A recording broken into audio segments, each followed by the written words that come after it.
I've been working here for the last 7 or 8 years in the whole area of enterprise development. All of the people who come here come with a very clear idea of what they're doing. Most of them have applied for the Back to Work Enterprise Allowance, which means they are now opting to remove themselves with social welfare and register as self-employed. So, you know, what you are speaking about the realities of the market out there, which are tough at the moment. You are asking people to look at what might make them different or special, that they would survive in the market. I mean, yes, it's a very huge pool of people looking for a very small amount of work at the moment. So we're all the time trying to get people to tweak and twist their ideas and look for how they can get competitive edge. People doing things like massage, beauty from home. We have fitness instructors. We have small construction organisations that are doing okay. And then we have you know, a music teacher who's running a sort of a music centre in Swords.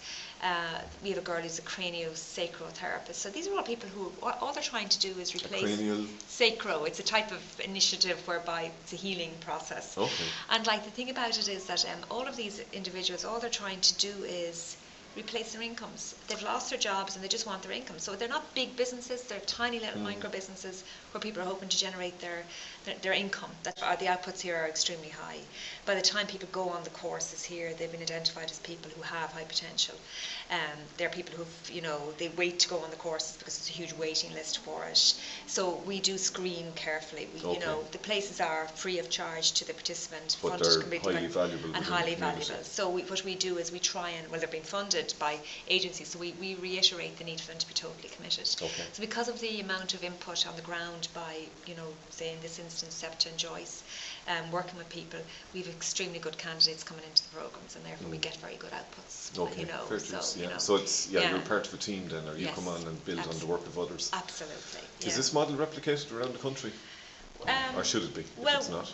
I mean, I would, as a trainer, do some of this work in the Midlands, but the Northside Partnership have a huge appetite for the work that goes with this. They genuinely are interested in their client base. They see their remit as very much around helping people on the ground and working with people on the ground, so they take that very seriously. I mean, it's quite incredible that I start a programme here on Monday evening now with a further 22 people. I mean, in July, you would never have heard of it before.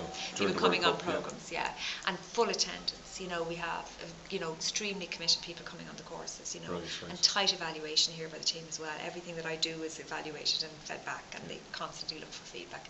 So I'm not sure that model is being replicated around the country, to be honest. I think the model here is probably best in its class. It's not really me that's the unique selling point. It's the overall model here that I would say it works, because by the time they come to me, they're fully and totally engaged in the process. We do stress full attendance. The programs are certified programs, so a lot of our work is around getting towards an end result, like a business plan, projected cash flows. It's a huge emphasis in Northside Partnership on networking, getting people to network with each other. I mean, one of the things about losing a job or going into self-employment is that people are very isolated. They don't know who to approach or how to approach the relevant agencies, and so they become quite close to each other and look forward to the events where it's just a cup of coffee or to converse about something. And I suppose it reassures people that most of the barriers or challenges they have, other people have.